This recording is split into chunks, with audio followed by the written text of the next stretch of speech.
Paz e graça para você ligado nessa emissora. Iniciamos mais uma edição do Vejam Só Entrevista, programa que vai ao ar todas as sextas-feiras nesse horário e que tem por objetivo extrair dos nossos convidados o máximo possível em relação àquilo que a Palavra de Deus ensina.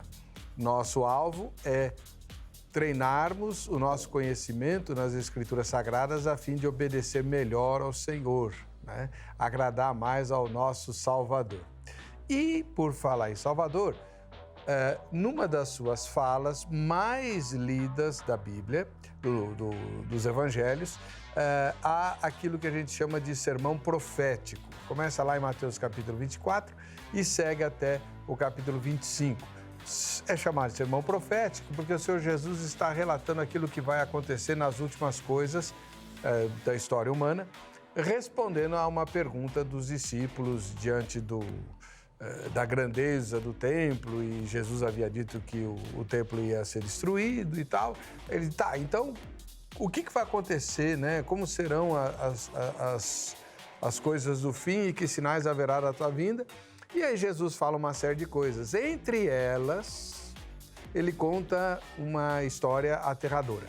Ele diz que quando ele voltar, haverá dois grupos separados pelos anjos, um à direita, outro à esquerda do Senhor, aos quais ele vai dizer: tive fome e me deste comer, tive sede e me deste beber.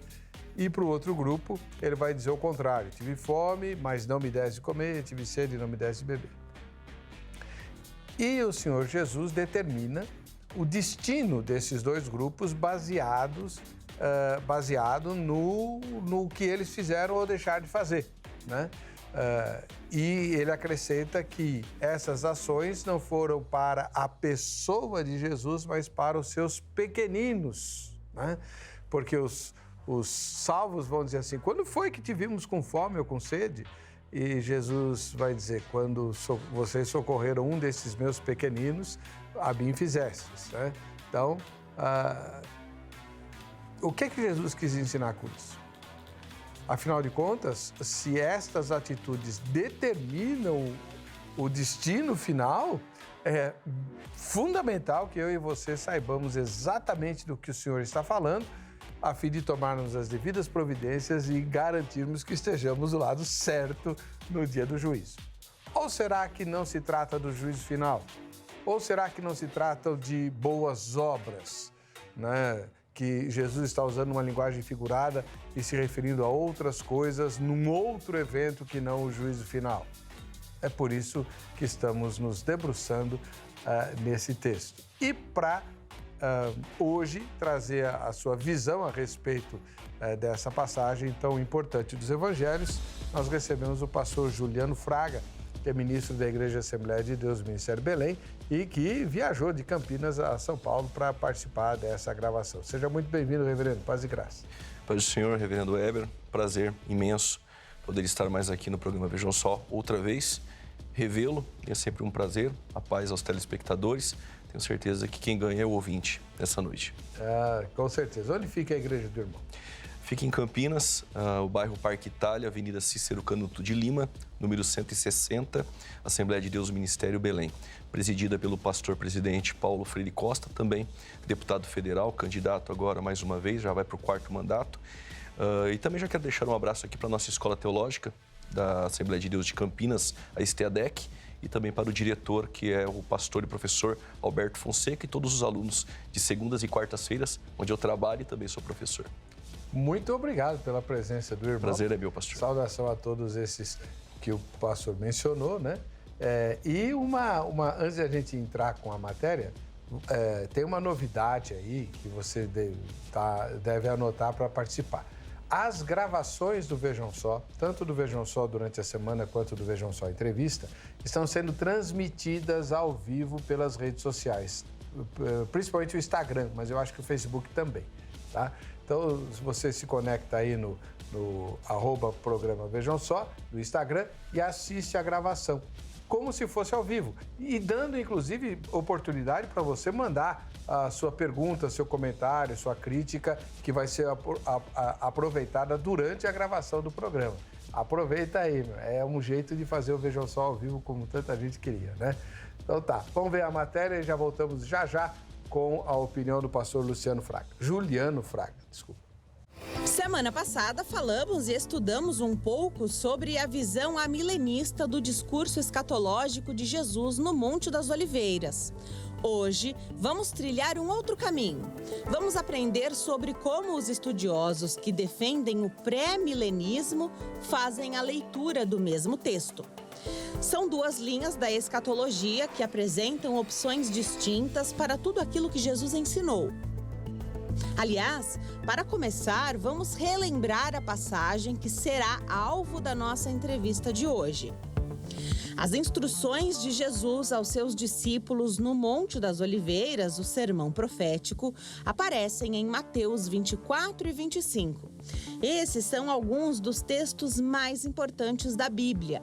O sermão profético revela como Jesus interpreta as passagens proféticas cruciais do Antigo Testamento a respeito de Israel e das nações. Ele serve como um inspirado esboço dos eventos do fim dos tempos. Jesus estava assentado com seus discípulos no Monte das Oliveiras quando proferiu uma série de estudos. No capítulo 25, encontramos duas parábolas e uma figura de linguagem. Pelo menos é assim que muitos dos estudiosos dividem o capítulo 25. A parábola das 10 virgens tem como objetivo principal a vigilância. A parábola dos talentos objetiva a diligência e a fidelidade, enquanto a figura de linguagem comparando cabritos e ovelhas com salvos e não salvos no dia do juízo. Hoje iremos trabalhar com a própria descrição de Jesus, o Rei dos Reis, no dia do juízo. O trecho não é necessariamente uma parábola, ainda que contenha certos elementos desse tipo de material literário. Podemos definir como uma descrição poética da maneira pela qual a profecia de Jesus se cumprirá. Fique ligado, pois a entrevista especial do Vejam Só já está no ar. Muito bom. Sem mais delongas, vamos pôr a enquete no ar, porque eu vivo esquecendo dela, né? Então, vamos lá. A enquete, diante desse texto de Mateus 25, né? Tive fome e tal, a pergunta é a seguinte: considerando o ensino de Jesus nesse texto sobre socorrer os aflitos, vamos imaginar que a ideia seja socorrer os aflitos, né? Você se julga aprovado ou reprovado, né? Vamos lá. Então, se Jesus está falando de socorro aos aflitos, você se julga aprovado ou reprovado? Como é que você se autoavalia, né, em relação a isso tudo? Muito bom. Ao final dessa edição, a gente confere o resultado parcial da nossa enquete. Pastor Juliano Fraga, como disse, ministro da Igreja Assembleia de Deus, Ministério Belém, professor de teologia lá em Campinas. Como é que o senhor vê esse texto?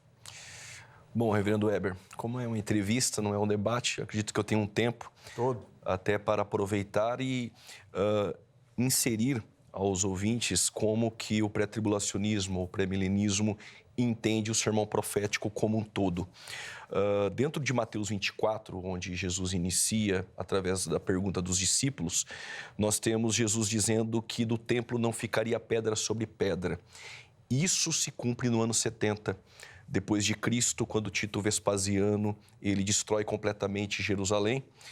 Há quem diga que mais ou menos 1 milhão de pessoas morreram, o que nos parece esse número ser bem exacerbado pelo número que tinha em Jerusalém, mas o que importa é que os historiadores como Joséfo e Tácito vão dizer que 500 cruzes eram fabricadas por dia, a madeira trazida da Fenícia, onde houve a diáspora, e só acabou a crucificação de judeus porque acabou a madeira. E aí a cidade de Jerusalém teve o nome mudado para Hélio Capitolina e passou a ser aquela região comandada pelos bizantinos, mamelucos, otomanos, cruzados, muçulmanos e, por fim, a Grã-Bretanha, quando Theodor Herzl, no ano de 1897, convoca o movimento sionista e 50 anos depois, após pleitear a causa na ONU, há a votação e 14 de maio de 1948, David Ben-Gurion anuncia Israel de volta a ser nação. Há um cumprimento de Isaías 66, versos 8, poderia nascer uma nação em um só dia, poderia nascer uma nação de uma só vez, mas Sião está de parto e já deu luz aos seus filhos. Segundo Scofield, a Bíblia de Scofield, ele entende que Mateus 24, do versículo de número 4 até o versículo de número 14, é um período de princípio de dores onde a igreja estará inserida e que a tribulação ela começa necessariamente no versículo 15, a desolação a qual falou o profeta Daniel. O teólogo que escreveu a teologia sistemática, Chaper, pré-tribulacionista, ele vai dizer que não, que a igreja está inserida somente do versículo 4 ao 8, no princípio de dores, e que a tribulação começa no versículo 9. Mas nós temos English, Thomas Ice, Walvoord, que são pré-tribulacionistas que vão dizer que não, que a tribulação ela começa no versículo de número 4, e que quando Jesus cita sobre falsos cristos o cavalo branco, guerras, o cavalo vermelho, fome, o cavalo preto, pandemia, doença, morte, o cavalo amarelo, e pessoas sendo perseguidas pelo nome de Cristo, o quinto selo, quando almas dos mártires clamam debaixo do altar. Então, Mateus 24 é um texto completamente dentro de um âmago judaico. E aí nós temos alguns elementos e evidências internas, como, por exemplo, os que estão na Judéia fujam para os montes, que a fuga não ocorra no Shabat, quem é o povo que guarda o sábado, o que significa estar na Judéia. Percebe-se os elementos de evidências internas no texto de um contexto completamente judaico. Já no capítulo de número 25, após a parábola das 10 virgens e dos talentos, no versículo de número 31, quando o Filho do Homem vier em sua glória, diz o texto, com todos os anjos com ele e se assentará no seu trono de glória. Temos 3 elementos importantes. Primeiro, o Filho do Homem, a segunda vinda e o trono, que é um rei eterno. Quando falamos sobre o Filho do Homem, essa expressão aparece no Antigo Testamento, no livro de Ezequiel, 93 vezes. Do capítulo 2, do 1 ao 8, e do capítulo 3, do 1 ao 25, aparecem muito mais vezes, trazendo a fragilidade e a debilidade de um profeta, a sua natureza humana, diante de um Deus que o chamou e vocacionou para ser um profeta, qual mesmo deveria ser sacerdote, pelo nepotismo do pai ser um sacerdote. Mas aparece essa expressão 14 vezes no livro do profeta Daniel. Enquanto o Filho do Homem expressa a fragilidade do homem, como no Salmos 8, versos 4, Daniel reivindica no capítulo 7, versículo 13 e 14, que este Filho do Homem que vem nas nuvens, que os anjos o fazem chegar até o ancião de dias, que é o próprio Deus, em uma harmonia com Apocalipse 4 e 5, nós temos o Filho do Homem ali apontando profeticamente para Cristo.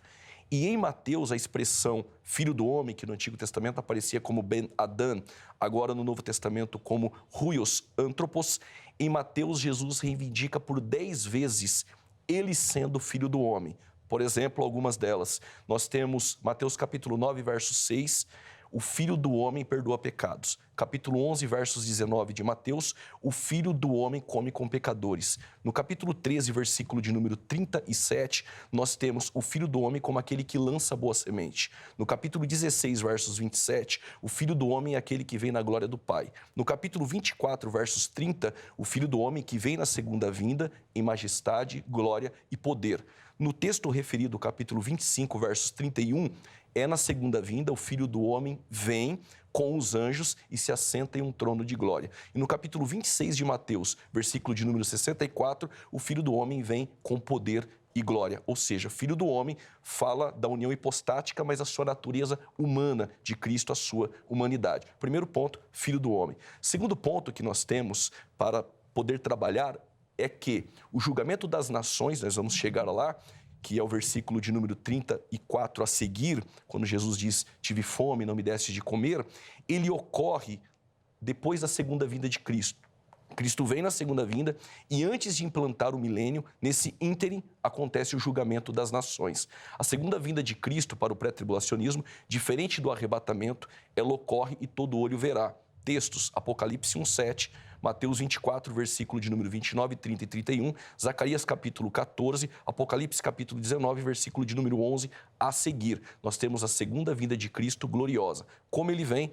como o rei que vai implantar o seu reino eterno. Na sua cabeça uma coroa com muitos diademas. O seu vestido não é aquele de glória do Monte da Transfiguração, nem o de linho do Filho do Homem, de Daniel 7, e nem aquela veste que ele aparece de um sumo sacerdote com o corpo glorificado em Pátimos a João, em Apocalipse 1. Ele vem com as vestes salpicadas de sangue, para Israel se lembrar que ele é aquele que foi morto, mas está vivo para todo sempre. E quando ele vem, na sua boca uma espada aguda, olhos como chamas de fogo, e no seu vestido sobre a sua coxa está escrito Senhor dos Senhores e Rei dos Reis. Zacarias vai dizer que ele pisa o pé no Monte das Oliveiras, Israel vai olhar para cima e vai fazer uma pergunta: o que são essas marcas em seus pés, em suas mãos? E ele vai dizer a Israel as marcas que meus irmãos fizeram dentro da minha própria casa. Israel vai estar encurralado no vale de Meguido, ali o vale de Josafá, o da batalha, e as nações estarão em volta de Israel para destruir Israel. Mas há uma promessa para Israel em Romanos capítulo 11, versículo de número 26. Romanos capítulo 9, o passado de Israel, Romanos 10, o presente de Israel, Romanos 11 é o futuro de Israel. Israel está encurralado no vale de Meguido, as nações estarão em volta, comandada pelo anticristo, para o destruir, e eles irão clamar, Hosana, bendito que vem no nome do Senhor. Cristo vem em juízo e ele é o que pisa num lagar com furor. E ele vai destruir as nações e salvar Israel. Israel vai receber um batismo de súplicas e lágrimas. Zacarias capítulo 12, versículo de número 10. Quando ele salva Israel, existem aqueles que se marcaram com a marca da besta, as nações que não são destruídas na segunda vinda de Cristo, mas que estarão no julgamento das nações, onde todas as nações estarão reunidas em volta de Cristo. E aí ele vai separar bodes, e a expressão grega pode ser cabritos, bode novo e ovelhas, uns à sua direita e outros à sua esquerda. Quando fizer isso, ele vai dizer: tive fome e não me deste de comer, tive sede e não me deste de beber. Vai dizer que foi forasteiro e ninguém o hospedou, ficou enfermo, ninguém visitou, esteve nu, ninguém o vestiu. E ele encerra dizendo: estive preso e ninguém fostes me visitar. Os justos irão perguntar: quando isso aconteceu? E eles repetem tudo o que Jesus disse. Ele vai dizer: quando vocês fizestes a um destes pequeninos irmãos, fizeram a mim. E é interessante que os que estão à sua direita, ele vai dizer: vinde, benditos do meu Pai, para o reino que eu tenho preparado, detalhe, antes da fundação do mundo. O que eu entendo é que esta fala de Jesus, ela ocorre no julgamento das nações, quando ele vem na segunda vinda e antes de implantar o período milenar, aonde ele vem como rei eterno. Depois, se eu tiver um tempo, eu gostaria de trabalhar essa questão do reino eterno, começando com o administrador teocrático que é Adão no Éden. Sem dúvida nenhuma. Não, vai ter todo o tempo. Se quiser, pode fazer agora. Posso fazer agora? agora? Já fica mais claro para o telespectador. Tudo bem. No versículo 31, eu abordei Filho do Homem, que em Mateus aparece 10 vezes Jesus reivindicando a expressão Filho do Homem como ele sendo, e no Novo Testamento aparece 80 vezes essa expressão. Falei sobre a segunda vinda de Cristo, ainda que de forma lacônica. O reino eterno, nós temos este reino já no Éden. O Adão sendo um administrador teocrático. Quando ele peca, ele deixa uma conta aberta na mesa de Deus, assim uma licença poética. Nós temos, depois, Deus tentando restaurar este reino através do patriarca Abraão. Mas isso vai acontecer e consolidar quando ele leva Moisés, depois do povo sair do Egito, para o Monte Sinai. E no capítulo 19 do Êxodo, versículo de número 5 e 6, necessariamente o 6, Deus vai dizer a Moisés que ele quer que Israel, as 12 tribos, sejam um reino sacerdotal, uma nação santa.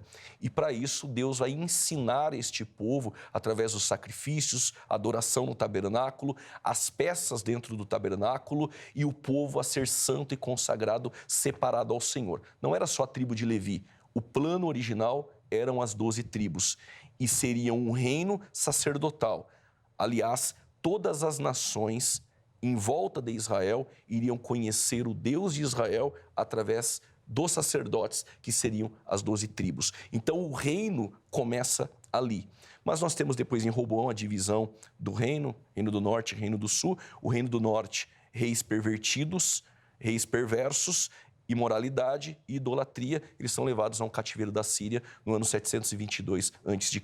136 anos depois é a vez do Reino do Sul, Judá, ao cativeiro babilônico.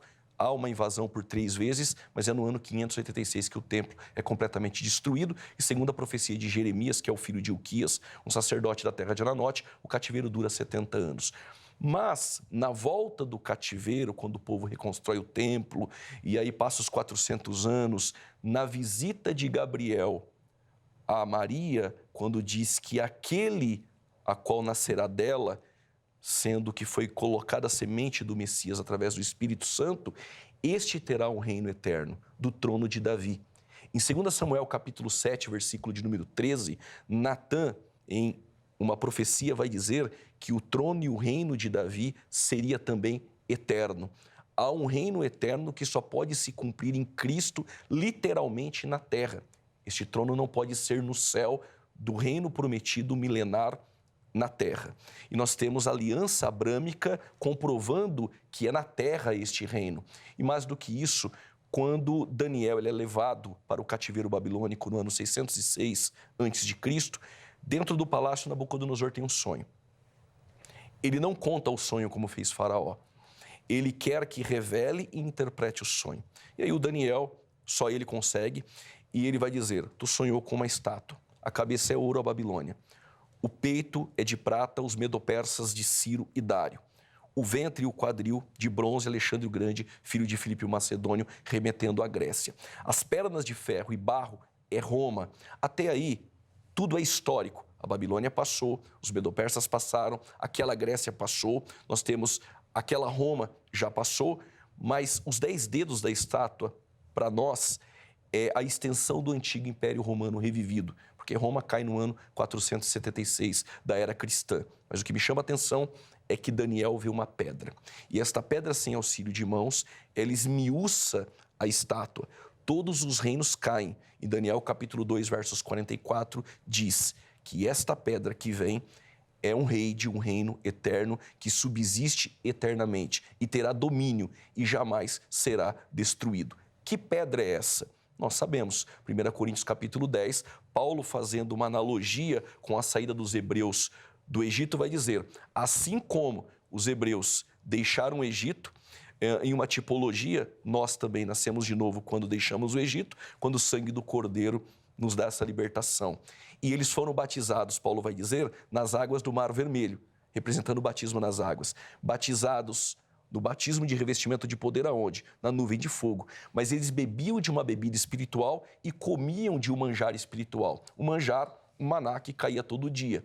Mas a bebida espiritual era de uma pedra. E Paulo vai dizer, a pedra era Cristo. E Jesus vai dizer a Pedro, sobre esta pedra edificarei a minha igreja. O reino eterno é a pedra que vem, esmiuça todos os reinos e subsiste eternamente. Na segunda vinda de Cristo, ele vem como um rei glorioso para implantar o seu reino eterno que foi prometido já a Davi e pela boca de vários profetas, como Isaías, como até mesmo nós temos o texto de Daniel, capítulo de número 7, quando o mesmo tem a visão de 4 animais, o primeiro o leão, o segundo o urso, o terceiro o leopardo com asas e o quarto o monstro terrível com 10 chifres. Que animais são estes? Representando os mesmos reinos da estátua, só que os chifres representam, em harmonização, os 10 dedos, onde surge Antíoco Epifânio, que é o chifre pequeno, mas com uma projeção profética ao anticristo. E no versículo 14 vai dizer, novamente, que aquele filho do homem, que é a pedra, ele implanta um reino eterno que subsiste eternamente. E é este rei que vai dizer, vinde benditos do meu Pai para o reino que eu vos tenho preparado. Uau, que aula, né? Legal. Se você que está acompanhando a gravação pelo Instagram ou pelo Facebook, quiser fazer alguma pergunta, a hora é agora. Manda para que a gente coloque ainda durante a gravação do programa, tá bom? Bem, pastor, algumas questões aqui. O senhor mencionou Scofield e outros dispensacionalistas que variam a posição da presença da igreja dentro do sermão profético.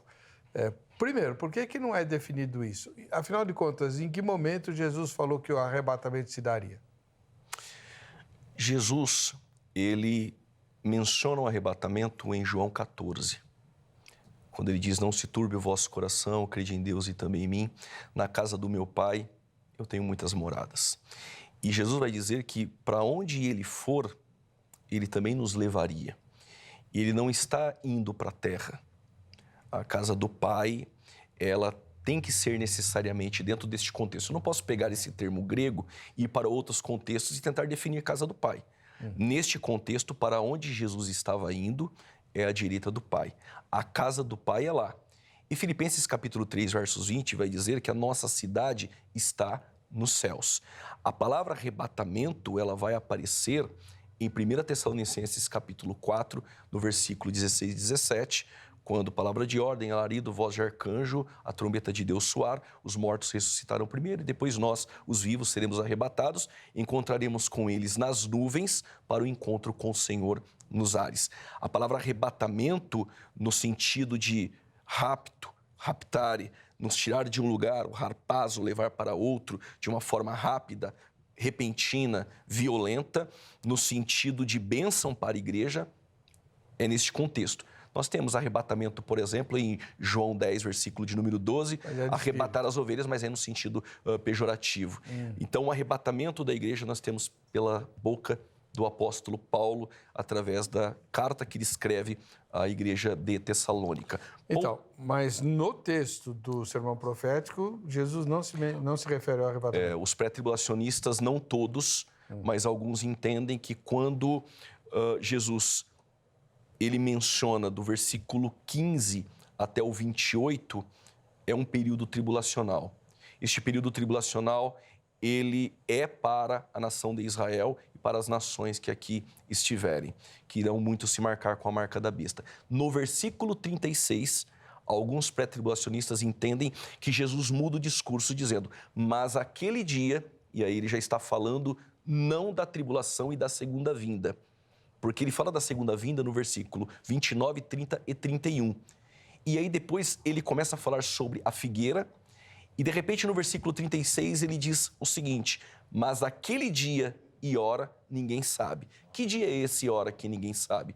Poderia ser então o arrebatamento da igreja, e aí ele vai trazer o exemplo de Noé e vai dizer que aonde estiverem dois, um será tomado e o outro não.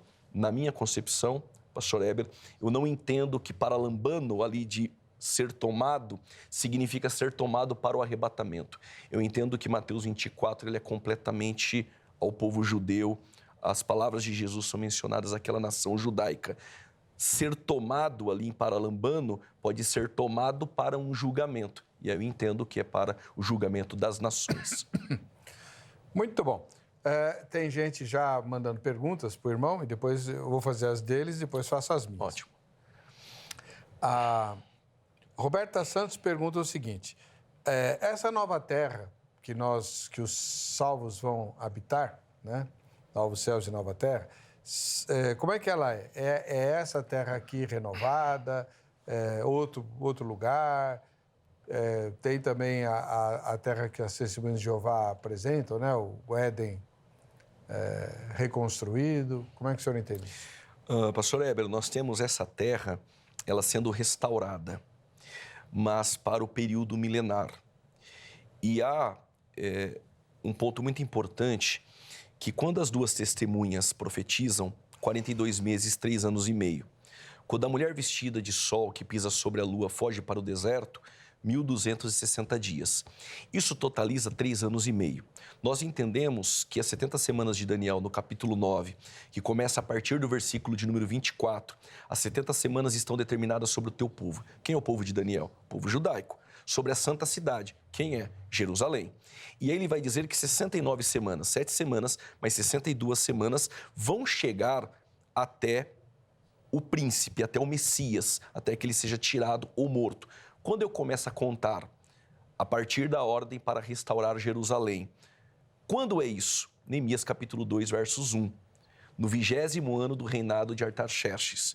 Ou seja, como eu sei quando ele começou a reinar? No cânone de Ptolomeu, ele começa a reinar no ano 445.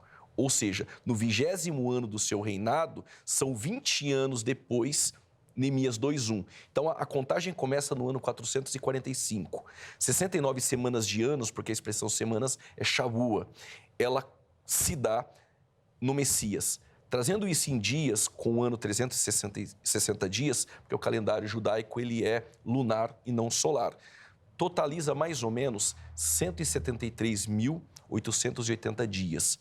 Vai chegar no ano 32 da era cristã. A profecia é exata, mas falta a última semana, que para o pré-tribulacionismo, o povo do príncipe, ou o príncipe que há de vir, que há abominação, é o anticristo.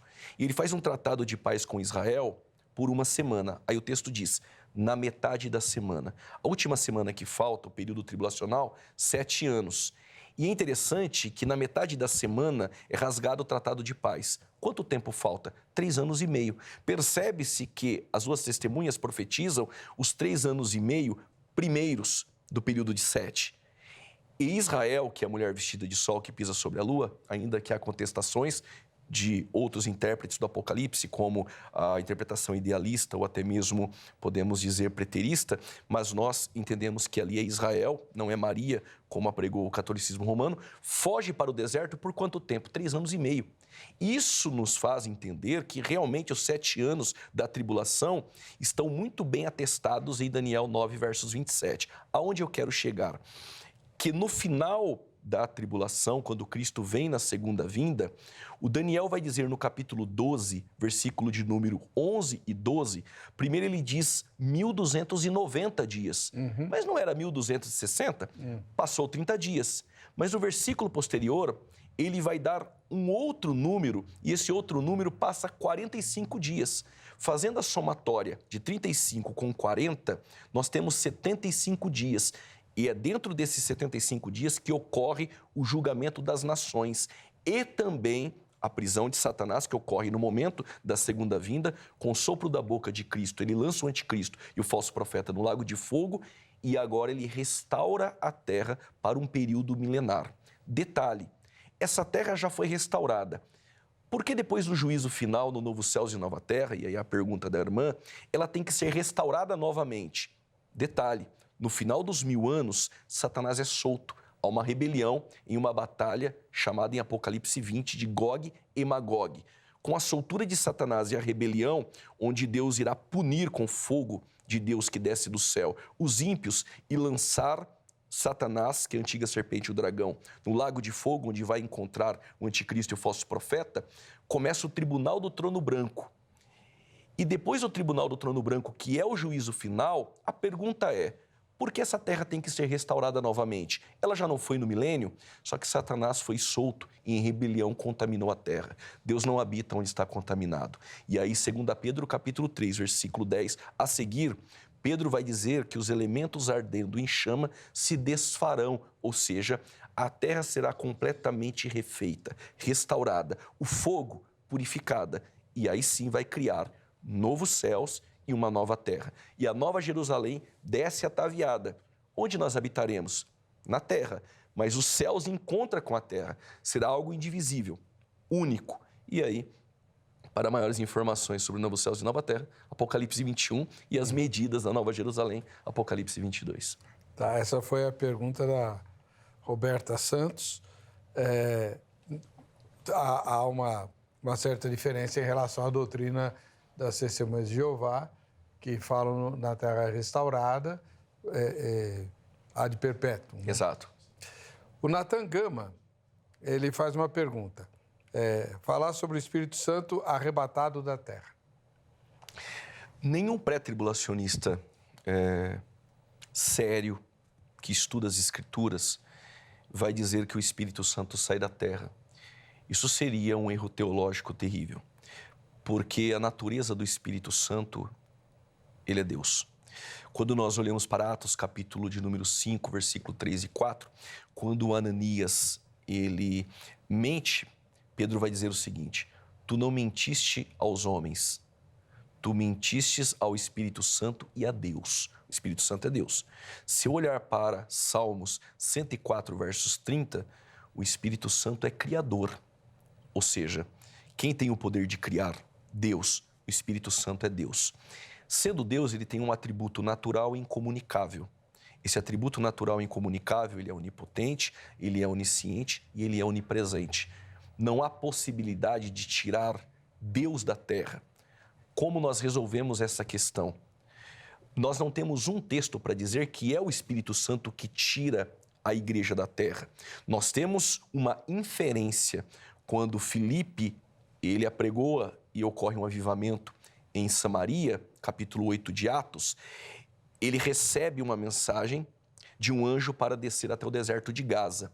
Depois de ganhar para Jesus aquele eunuco, o Espírito Santo, Atos 8:39, arrebata Filipe do deserto de Gaza para Azoto.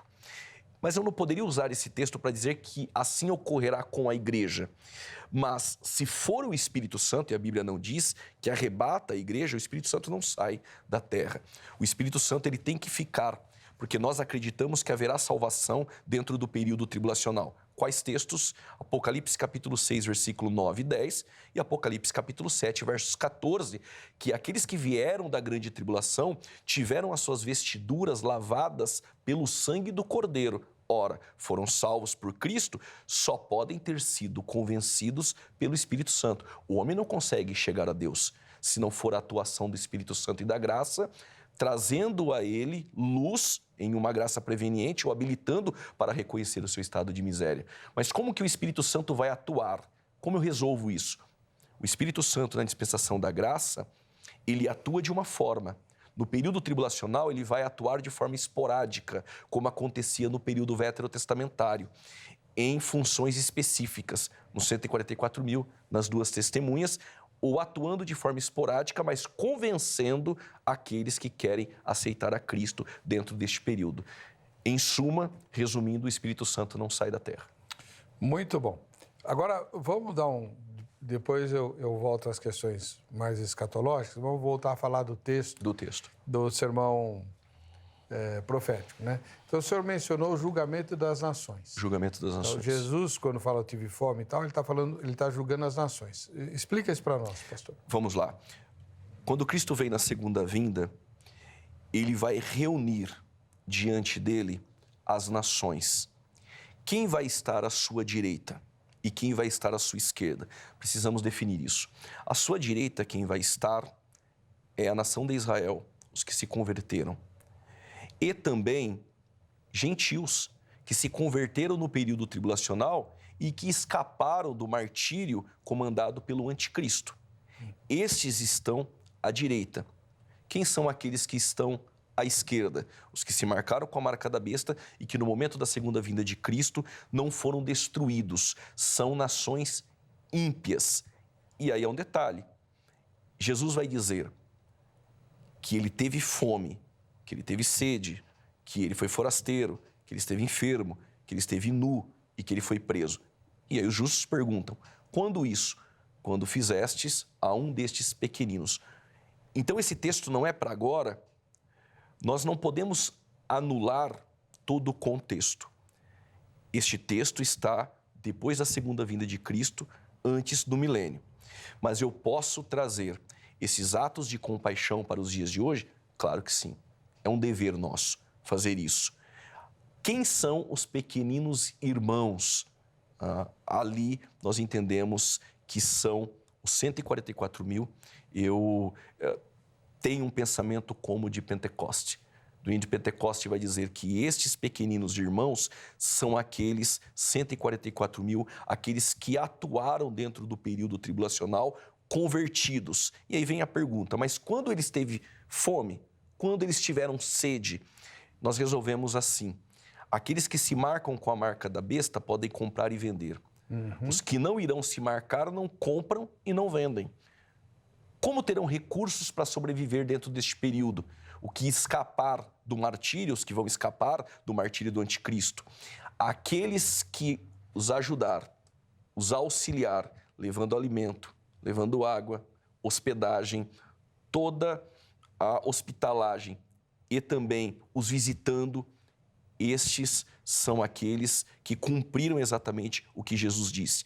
E os pequeninos que Jesus trata como irmãos são os 144 mil, aqueles que no período tribulacional tinham uma missão específica, que era levar o evangelho. É o mesmo evangelho, não é um outro evangelho, mas tem um propósito, evangelho eterno, que é apontando o reino milenar. E há um detalhe: vinde benditos do meu Pai, esses são as ovelhas, para o reino que eu vos tenho preparado. Este reino é o milênio. E aí nós não podemos confundir o julgamento das nações com o tribunal do trono branco, ainda que exista algumas escolas de interpretação que vão dizer que o julgamento das nações e o tribunal de Cristo é o mesmo evento. Ao meu ver, não, são dois eventos distintos. Depois a gente pode falar sobre isso.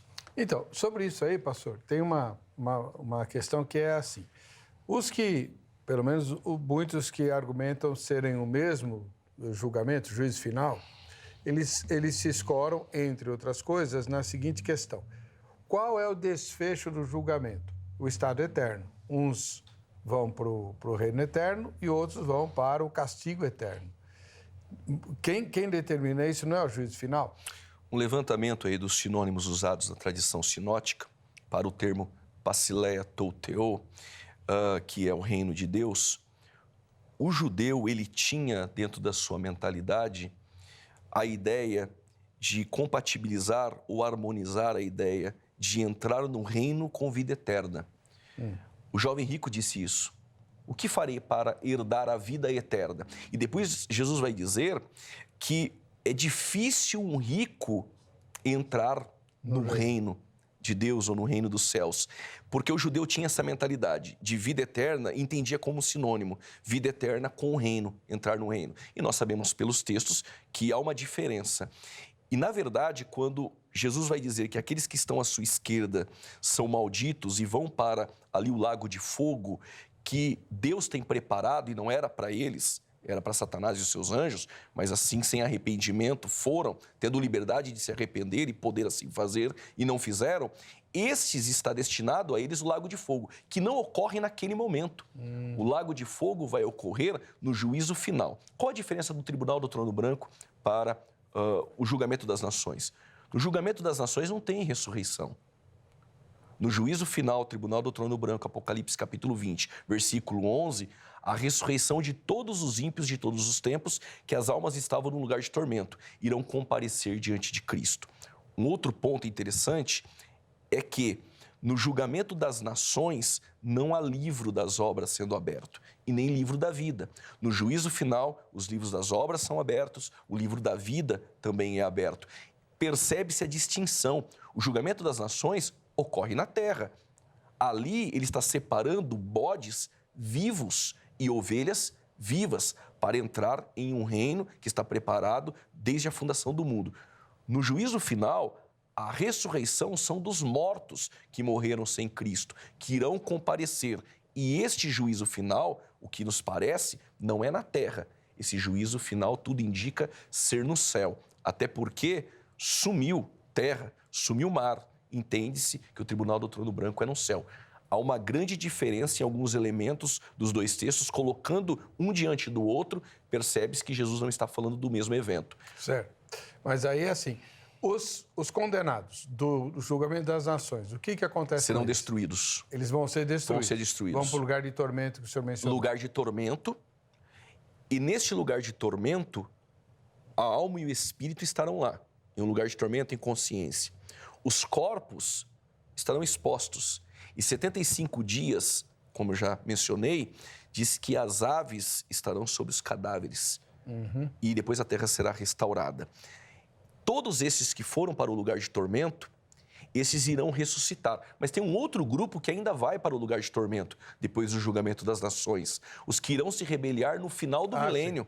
Claro. Porque os 1000 anos vêm depois do julgamento das nações. E esses que irão se rebeliar, as almas também vão para o lugar de tormento. Aí sim, no juízo final, todos os ímpios de todos os tempos irão comparecer diante de Cristo.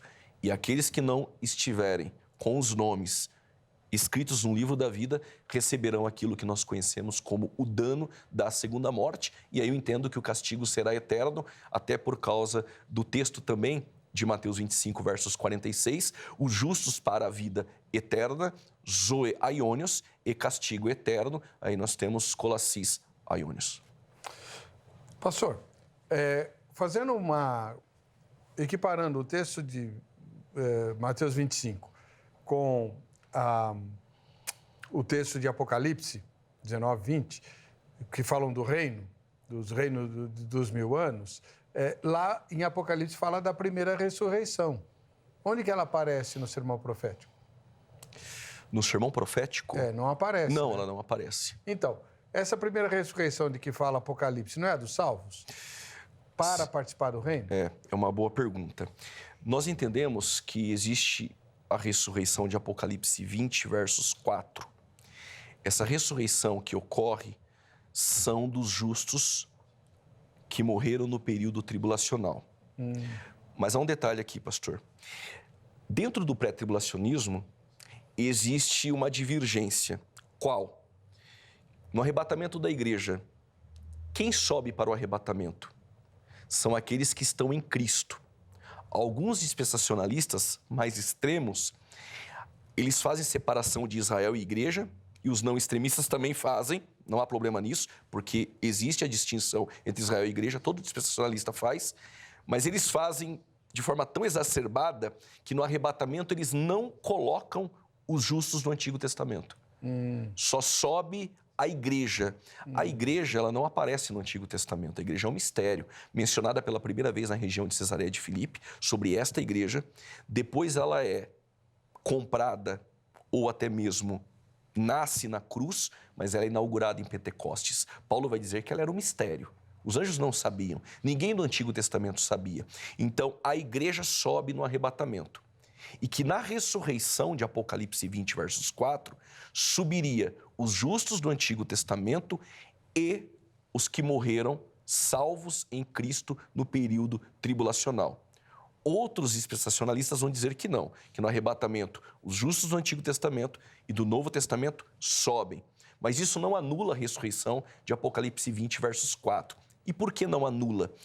Porque o texto vai dizer que esses que irão ressuscitar na segunda vinda são os que foram martirizados. Ora, e quem não foi martirizado? Então percebe-se que essa ressurreição é distinta da ressurreição que ocorre no arrebatamento da igreja. São dos mártires do período tribulacional no momento da segunda vinda. E outro ponto que é muito importante, o pré-tribulacionismo é acusado de que Jesus falou, ou que a Bíblia diz, e cita somente uma única ressurreição para a vida. Como então pode ter uma ressurreição do arrebatamento e uma outra ressurreição para os mártires? E aí, como funciona isso? Quando me fizeram essa pergunta, eu disse ao pós-tribulacionismo, a ressurreição das duas testemunhas é para a vida ou é para a morte? É para a vida. A ressurreição de Cristo é para a vida ou é para a morte? É para a vida. Então percebe que há mais de uma ressurreição. A ressurreição para a vida é uma série, é uma ordem. Cristo, as primícias, depois os que são de Cristo, cada um na sua ordem, o termo grego tagma, fileiras de soldados. Cristo, depois nós temos aqueles que ressuscitaram em Mateus 27, uma outra história, e aí nós temos o arrebatamento da igreja, as duas testemunhas e depois os mártires do período tribulacional. Agora, olha que interessante algo, pastor Eber, que alguém precisa resolver isso. Quando Cristo vem na segunda vinda, em um pensamento pós-tribulacionista e não meso, todos os salvos irão ressuscitar no final da tribulação. Ponto. Todo pós-tribulacionista defende isso. Mas se todos os salvos são arrebatados, no momento da segunda vinda, quando Cristo está vindo para a Terra, ainda que nós entendemos que saem e voltem, e aí existe Tim LaHaye que vai dizer, olha, a teoria do elevador, do bate-volta, enfim, mas uma coisa que eu queria aqui salientar, se todos os justos sobem e difere, se vão bater e voltar, não importa. Quem são os habitantes do milênio? Então, se todos os salvos na segunda vinda sobem no arrebatamento, quem entra no milênio? O milênio é para ímpio? Essa pergunta, ela precisa ser resolvida com uma boa resposta. Outro ponto, se um pós-tribulacionista defender o julgamento das nações da mesma maneira que eu estou defendendo, se todos os justos sobem no arrebatamento com o corpo glorificado na segunda vinda, quem são as ovelhas que são colocadas à direita? E para quem foi feito o convite, vinde benditos do meu Pai? Esses pontos também precisam ser resolvidos. Os arrebatados no pré-tribulacionismo, os arrebatados não participarão do milênio? Nós acreditamos que seremos reis e sacerdotes. E sendo reis e sacerdotes com o corpo glorificado, nós estaremos atuando no milênio para algum serviço de alguma forma. Nós entendemos assim: aqueles que vão habitar no milênio, corpos físicos, terão filhos, enfim, a igreja com o corpo glorificado irá atuar dentro deste período. E nós entendemos que no tribunal de Cristo, no bema, na entrega dos galardões, aqueles que prestaram serviço para o reino, aqueles que subiram arrebatados e receberam coroas e galardões, estes terão serviços específicos dentro do milênio como reis e sacerdotes. E alguém poderia, em contrapartida, fazer uma pergunta aqui. Mas com o corpo glorificado, vai atuar dentro do milênio, trabalhando? Como isso pode acontecer? Ora, Jesus, após a ressurreição, ficou 40 dias com os discípulos, conversou com eles, comeu com eles e depois subiu a súmpita aos céus. Eu não vejo problema nenhum nisso. Não tem mesmo. Agora, qual seria o objetivo desses 1000 anos de reinado na Terra? Eu entendo, além de toda a ideia do ano sabático e que os judeus não cumpriram e que o milênio é exatamente para esse descanso, ainda que tenha essa premissa, eu entendo, reverendo Weber, que Deus, ele sempre quis estabelecer o seu reino, a qual Cristo seria o rei. Quando João Batista começou a pregar, ele disse que era chegado o reino. Jesus, em Mateus 4,17, quando ele começa a pregar, a mensagem era essa: arrependei-vos porque é chegado o reino dos céus. Como Israel rejeitou esse reino, este reino, ainda que espiritual de alguma forma, inseriu a igreja. Mas nós não vamos abrir mão desse reino literal na terra e eterno, porque já é um plano de Deus estabelecer o seu reino e o seu governo nessa terra. E Cristo iria fazer isso e vai fazer isso. Por isso que nós temos promessas como profecias e até mesmo a aliança abrâmica da terra e a aliança davídica desse reino. Cristo quer implantar esse reino e ele vai implantar um reino que subsiste eternamente para a nação a qual Deus escolheu. Por que Deus escolheu essa nação? Israel é a menor de todas do universo, do tamanho do Sergipe, está no centro do mundo. Jerusalém no centro de Israel, o templo no centro de Jerusalém, o lugar santíssimo no centro do templo e a arca no centro do santíssimo. Deus escolheu a menor para estabelecer e externar toda a sua glória. E assim ele escolheu este povo e ele vai reinar para este povo porque assim ele decretou que fosse. E isso vai acontecer. E aí abro um parênteses. Eu não creio que Deus decreta todas as coisas, mas algumas coisas Deus decretou e irá acontecer. Legal. A gente vai interromper um pouquinho essa entrevista, mas a gente volta com mais perguntas e também com as fotos dos nossos telespectadores, as opiniões, etc. Inclusive a sua pergunta que você quiser fazer aí, você que está acompanhando a gravação ao vivo pelo Instagram. Tá bom? Mas antes, deixa eu te dar um recado muito, muito, muito legal. Mas legal mesmo. Você que ora pelo Vejam Só, suas orações foram ouvidas. A nossa produção conseguiu resgatar mais de 700 programas Vejam Só antigos que estavam gravados e que estão já disponíveis para você no YouTube, no canal Programa Vejam Só. Toma cuidado, o canal do YouTube onde estão essas gravações é Programa Vejam Só, tá bom? Lá você vai assistir outra vez, né, grandes clássicos, a entrevista com o Dr. Russell Shedd, a entrevista com o pastor Nicodemos, debates memoráveis, e, enfim, curta aí, divulgue essa notícia muito recente, recentíssima, né, desses últimos dias aqui, dessa semana que a gente conseguiu fazer esse trabalho. Então, louve a Deus aí, porque agora você vai poder ver coisa muito legal que estava perdida, tá bom? Outra coisa importante, aproveita e, já que você está na internet, vai lá, visita o nosso site, o site da emissora, né? porque por lá você pode mandar suas críticas, suas sugestões, dizer quem você gostaria de ver no Vejam Só, enfim. E também visite o site da Academia Teológica da Graça de Deus, a AGRADE. Né? Ela reformulou todos os seus cursos, eles estão sendo colocados em plataforma EAD, então você não precisa mais assistir presencialmente. Alguns lugares têm presencial, mas os cursos estão migrando para a plataforma EAD, a fim de que todo mundo possa assistir a todos os cursos da AGRADE. Para mais informação, é só você ligar no 3115-0819 em São Paulo, só que durante a semana e no horário comercial, tá bom? De segunda a sexta-feira, no horário comercial, 0 operadora 11 3115-0819. A gente volta já já com você aqui no Vejam Só Entrevista.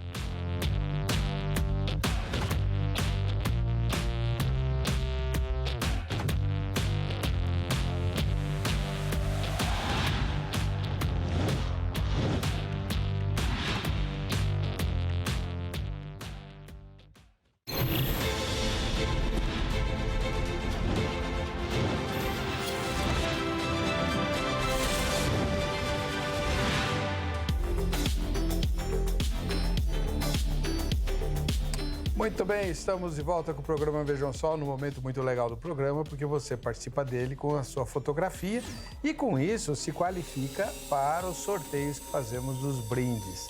O brinde que a gente vai sortear, nada mais, nada menos é do que a Bíblia Sagrada King James atualizada. Olha ela aí, né? É uma doação do pastor Paião, né? Oswaldo Paião, que está nos doando essa Bíblia, a gente vai sortear para vocês, tá bom? Então, faz sua foto aí e já manda para nós. Se você não souber como fazer, qualquer garota aí vai te fazer isso rapidinho. É só mandar para o Instagram, @programa Vejam Só. Vamos lá, a primeira foto é de Santo André, na Grande São Paulo, no ABC Paulista. O Pablo Araújo é nosso telespectador lá, tá aí, ó. E bateu a foto durante a exibição do programa. Muito legal. Valeu, Pablo. Deus abençoe. Muito obrigado pela sua audiência. E já que mora perto de São Paulo, entre em contato pelo Facebook para ver se você consegue vir assistir a gravação ao vivo aqui no estúdio. Se bem que agora dá para assistir a gravação pelo Instagram, né? Então, beleza. Em Recife, capital de Pernambuco, nós temos a Jaqueline Lima. Cadê a Jaqueline? Olha ela aí. Deus abençoe, Jaqueline, essa linda jovem lá de Recife. Estive lá 2 vezes, uma beleza. Povo bom, povo forte, né? E em Nova Iguaçu, no Rio de Janeiro, o Eduardo dos Santos é nosso telespectador. Ô, Eduardo, muito obrigado pela sua audiência. E como você viu, todos eles tiraram foto durante a exibição do programa. Faça isso também, tá bom? Muito legal. Pastor, antes de pôr os comentários aqui, deixa eu continuar a entrevista mais um pouquinho, porque o senhor mencionou os cavalos, né? Os 4 cavaleiros do Apocalipse e tal. Eles são mencionados na abertura dos selos. O senhor acredita que já há algum selo aberto? Reverendo Weber, quem acredita que estes selos estão em andamento, sendo abertos, é a linha de interpretação historicista. Eles acreditam que o livro do Apocalipse ele vai se cumprindo durante toda a história. Já o preterismo coloca o Apocalipse antes do ano 70. Já o idealismo vai alegorizar esses cavalos e seus significados. O futurismo entende da seguinte forma, que o Apocalipse, o capítulo 1 é o Cristo glorificado, porque no versículo 19 escreve as coisas que vistes, capítulo 1, Cristo glorificado. Cabelos brancos como a neve, olhos como chamas de fogo, os pés como latões reluzentes. As coisas que são, capítulo 2 e 3, as 7 igrejas da Ásia. Estas igrejas estavam inseridas naquele contexto, mas as reprimendas, os elogios, as promessas é para toda a igreja. Mas essas igrejas não estão se cumprindo durante toda a história. O capítulo 4 e 5 eu vejo como algo atemporal, na sala do trono. Do capítulo 6 ao 18, período tribulacional. Por incrível que pareça, a palavra igreja aparece 19 vezes no Apocalipse. Do 6 ao 18 ela não aparece. E todas as igrejas da Ásia, o término da carta é: quem tem ouvidos ouça o que o Espírito diz às igrejas. Mas no capítulo 13, versos 9, diz o texto: quem tem ouvidos ouça, ponto final. Não há igreja dentro deste período. Então nós entendemos que o que é futuro em Apocalipse? Do 6 ao 22, mas do 6 ao 18 é o período tribulacional. Os cavalos, eles começarão a aparecer em seus sentidos e significados acentuados dentro deste contexto, é após o arrebatamento da igreja. Mas um pós-tribulacionista dispensacionalista, ele entende que este período ainda é futuro e vai ocorrer. A tribulação, ela começa com a abertura do primeiro selo e a igreja está inserida dentro da visão pós. Para o pré, a igreja é arrebatada e o primeiro selo é aberto. Quem abre o primeiro selo? É Cristo, é aquele que pegou no capítulo 5 o livro escrito por dentro e por fora e selado. Se é ele que abre, o cavalo branco não pode ser ele. Entendemos então que é o anticristo. O segundo selo, o cavalo vermelho, trazendo guerra. O terceiro, um cavalo preto, trazendo predição, fome. E o quarto, um cavalo amarelo, trazendo doença, pandemia. E o quinto selo, aí nós temos mártires, almas clamando debaixo do altar. E na abertura do sétimo selo, 7 anjos, 7 trombetas. E eu não acredito que selos, trombetas e taças falam de um mesmo evento em ciclo. Eu acredito que são distintos, até pela preposição kai, que aparece dando continuidade a selos, trombetas e taças. Se pegar selos, trombetas e taças e colocarem um ao lado do outro, há distinção. O primeiro selo é um cavalo branco, anticristo. A primeira trombeta, quando é tocada, 1/3 do que há de verde na humanidade será destruído. A primeira taça, quando for derramada, ela recai sobre o trono da besta, trazendo chagas malignas e enfim, percebe-se que não falam de um mesmo evento, mas uma continuidade e assim progressivamente dentro do período tribulacional. O senhor crê que o livro de Apocalipse ele é linear? Eu creio que ele é linear. Nem tudo está em uma ordem tão cronológica assim, mas eu consigo ver uma ordem cronológica acontecendo. Alguns eventos mudam de lugar, mas são poucas sessões onde isso acontece. Muito bom. Deixa eu pegar aqui as observações, os comentários, né? O primeiro comentário é do Ezequiel Lima, né? Obviamente, os comentários são sobre o texto do sermão profético, né? Fome de alimento, ele diz. Gênesis 1 e 2 explicam bem a árvore que dá alimento, né? Então, o tive fome tem a ver com fome de comida mesmo. Eu também entendo o texto em sua literalidade. Fome é fome de alimento, sede de água e assim por diante. Como nudez, falta de vestes. Enfermo, enfermidade mesmo, e prisão, prisão mesmo, porque tudo isso caracteriza-se dentro do período tribulacional, até porque a terra estará exposta a isso para aqueles que não irão se marcar com a marca da besta. Mas lembrando, reverendo Weber, as lições que nós aprendemos neste texto têm que ser para o nosso dia a dia. Uhum. E isso eu entendo. Os atos ali de misericórdia e de compaixão têm que estar em nós. Nós devemos ter esses atos de compaixão. Então, extraímos lições desse texto para também ser colocadas e inseridas em nossa vida. Reverendo, eu só queria deixar um texto, pode ser? Claro, lógico. O texto de Joel, ele já aponta esse julgamento das nações. Diz assim no capítulo de número 3, versículo 1 e 2. Porque eis que naqueles dias e naquele tempo, em que removerei o cativeiro de Judá e de Jerusalém, congregarei todas as nações e as farei descer ao vale de Josafá, e ali com elas entrarei em juízo por causa do meu povo e da minha herança, Israel, a quem elas espalharam entre as nações e repartiram a minha terra. É a volta dos escolhidos ali, encurralados no vale de Meguido, e serão reunidos naquele lugar, e aí haverá separação de bodes e ovelhas.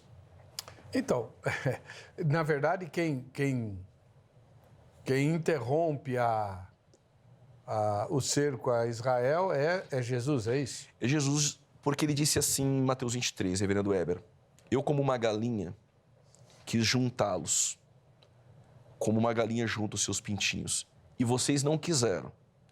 Então, a casa de vocês, a casa de vós, ficará deserta, mas até o dia em que irão clamar, Hosana, bendito o que vem no nome do Senhor. Dando uma lida em Zacarias 14, percebe-se Israel encurralado no vale de Meguido e as nações em volta para destruir. E a segunda vinda de Cristo ocorre. E aí, em referência a outros textos também, isso fica muito evidente no texto bíblico. O Márcio José fez um comentário. Vamos lá. Cada um ajuda o próximo da maneira que Deus prepara. É assim mesmo? Eu não vejo dessa forma, da maneira como Deus prepara. Eu acredito que nós devemos dar. Nós temos o texto de Atos 20, versos 35, bem-aventurada coisa é dar do que receber. Nós temos em Filipenses capítulo 4, um obreiro chamado Epafrodito, que foi visitar Paulo na prisão. E ali é atos de compaixão. Se estivesses preso e foste me visitar. E o Epafrodito foi enfermo, quase morto, para levar donativos a Paulo, assistência para Paulo. E aí Paulo vai dizer o seguinte: em breve, o Deus de paz suprirá todas as vossas necessidades. Ser hospitaleiro aos santos, isso é muito bom e é bíblico. E também aos que estão de fora. Muito legal. Bom, essa aula foi inesquecível. Muito obrigado, pastor Júlio. Eu que agradeço Fraga, pela oportunidade. Ministro da Igreja Assembleia de Deus do Ministério Belém, né? Tem resultado da enquete? Tem, então vamos lá. Vamos ver o resultado parcial da nossa enquete. Vamos lá? Considerando o ensino de Jesus nesse texto sobre socorrer os aflitos, você se julga aprovado 55%, reprovado 45%. Quase um empate técnico aí, né? Mas o bom foi a sinceridade. Né? O bom foi a sinceridade daqueles que já acreditam que estão em falta neste conselho de Jesus. É verdade. Eu sou um deles. Eu votei no reprovados, mas quero mudar esse resultado enquanto eu tenho tempo, né? Glória a Deus. Enquanto não vier o julgamento, eu tenho tempo. Exato. Então começando já. Para você que fica com a gente, que fica com essa emissora, a paz e a graça do Senhor Jesus, nos encontramos no próximo Vejam Só Entrevista.